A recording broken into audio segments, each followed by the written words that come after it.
Muy buenos días chicos, chicas.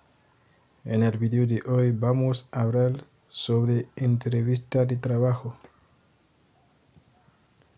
Bonjour tous amis, nous aujourd'hui dans la vidéo ça nous allons parler de interview pour travail.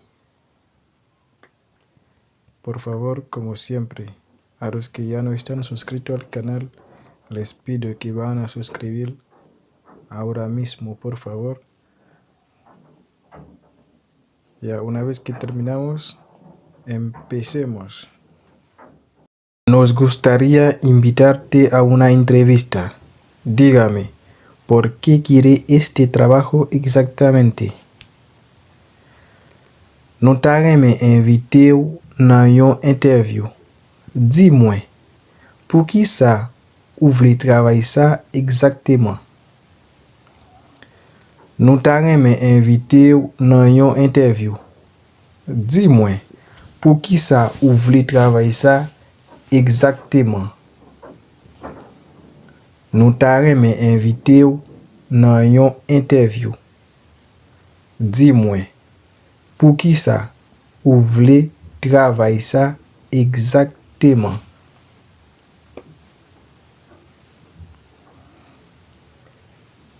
Creo que este trabajo es una buena oportunidad para progresar mi carrera. Moi crois que travailler ça c'est une bonne opportunité pour moi progresser carrière moi. Moi crois que travailler ça c'est une bonne opportunité pour moi progresser carrière moi.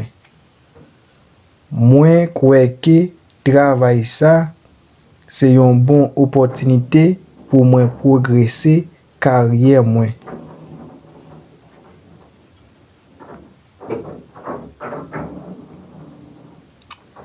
¿Tiene usted experiencia previa? Est-ce que vous avez expérience dans le domaine ça? Est-ce que vous avez expérience dans le domaine ça? Est-ce que vous avez expérience dans le domaine ça? Sí, he trabajado en una industria igual que este.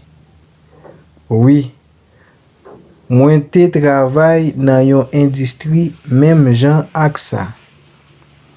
Oui, moi te travaille dans une industrie même genre que ça.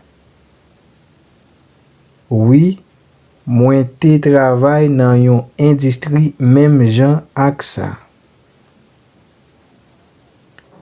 ¿Cuánto le pagaban en su último trabajo? Combien yo te kon paye ou dans dernier travail ou te ye a? Combien yo te kon paye ou dans dernier travail ou te ye a? Combien yo te kon paye ou dans dernier travail ou te ye a?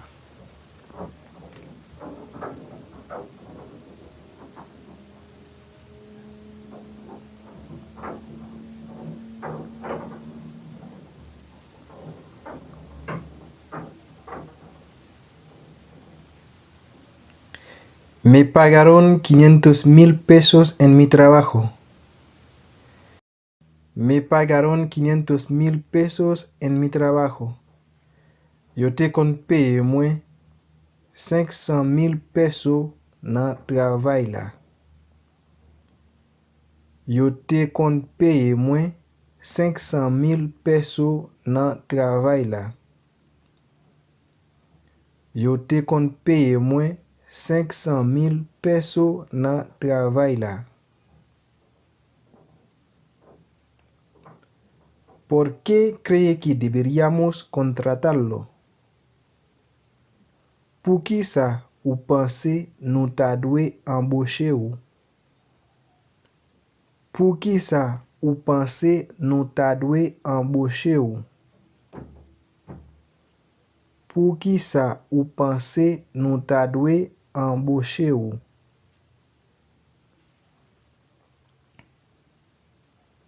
Mis habilidades y mis capacidades para hablar varios idiomas serían un gran recurso para su empresa.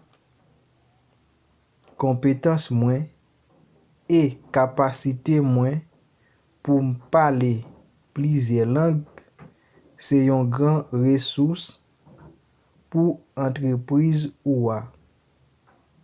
Compétence mwen et capacité mwen pou m'pale plizye lang se yon gran resous pou entreprise oua. Compétence mwen et capacité mwen pou m'pale plizye lang se yon gran resous pour entreprise oua.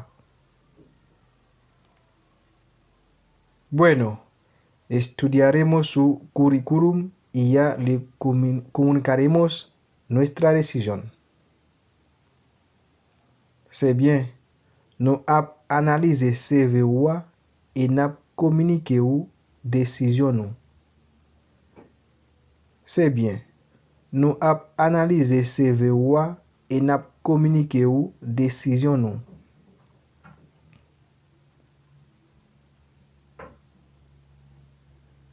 ¿Tiene usted licencia de conducir? Est-ce que ou gen licence pour conduire? Est-ce que ou gen licence pour conduire? Est-ce que ou gen licence pour conduire? Sí, sí, yo tengo vehículo propio. Oui, mwen gen machine personnel mwen. Oui, mwen gen machine personnel mwen. Oui, mwen gen machine personnel mwen.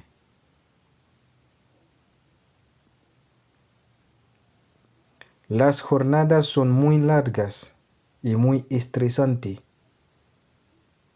Tendrá que trabajar bajo presión. ¿Le molesta? Journée au long en pile et en pile stress. Wap gen pour travail sous pression. Est-ce que ça dérange ou? Journée au long en pile et en pile stress. Wap gen pour travail sous pression. Est-ce que ça dérange ou? Journée yo long en pile et en pile stress. Wap gen pour travail sous pression. Est-ce que ça dérange ou? Journée au long en pile et en pile stress. Wap gen pour travail sous pression. Est-ce que ça dérange ou? Para nada.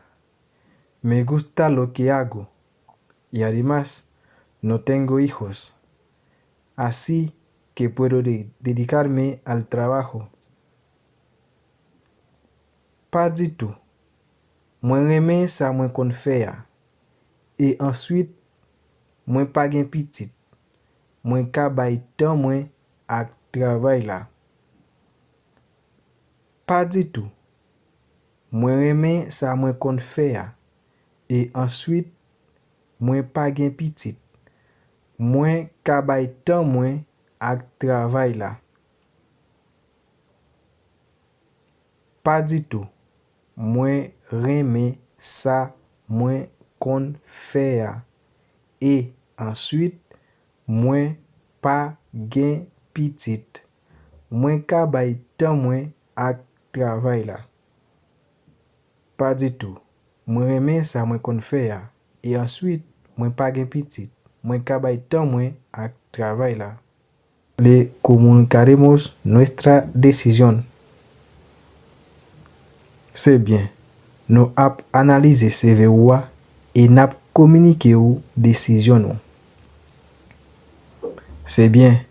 Nous ap analyse CV oua et nap communiqué ou décision nou. C'est bien.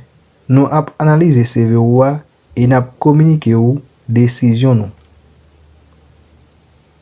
Muy bien. Espero su llamada. Gracias por su paciencia. Très bien. Mwen ap tan apel ou. Merci pour patience ou. Très bien. Mwen ap tan apel ou. Merci pour patience ou. Très bien. Mwen ap tan apel ou. Merci pour patience ou. Unos días después. Quelques jours après. Unos días después. Quelques jours après.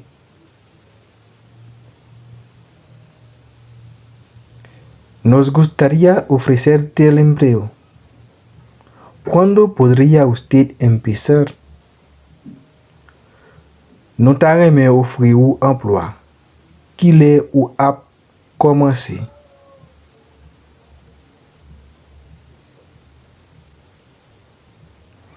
Nou ta reme ofri ou emploi. Ki le ou ka komanse? Nou ta reme ofri ou emploi. Ki le ou ka komanse? Nos gustaría ofrecerte el empleo. ¿Cuándo podría usted empezar? Nou ta reme ofri ou emploi. Ki le ou ka komanse? Puedo empezar el próximo lunes. Puedo empezar el próximo lunes. Mwen ap ka komanse lundi prochain. Mwen ap ka komanse lundi prochain. Mwen ap ka komanse lundi prochain. Mwen ap ka komanse lundi prochain. Muy bien. Le enviaremos su contrato de trabajo mañana. Muy bien. Le enviaremos su contrato de trabajo mañana. Très bien. Nous ap voye contrat travail là pour demain. Très bien. Nous ap voye contrat travail là pour demain. Très bien. Nous ap voye contrat travail là pour demain. Muchas gracias por la oportunidad. Muchas gracias por la oportunidad. Merci en pile pour opportunité. Merci en pile pour opportunité. Merci en pile pour opportunité. Gracias. Merci. Gracias. Merci.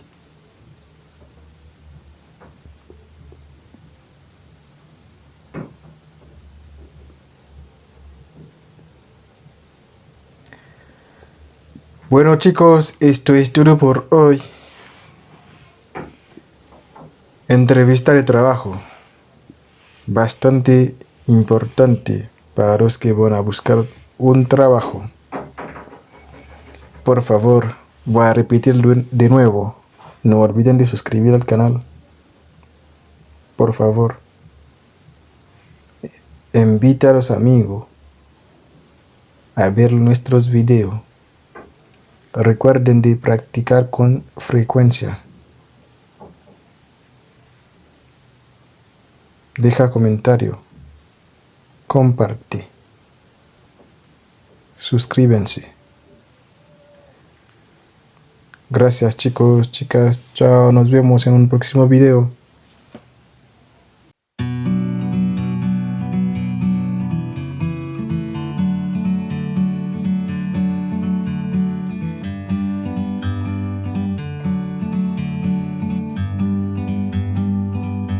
Like a bird on a tree, I'm just sitting here.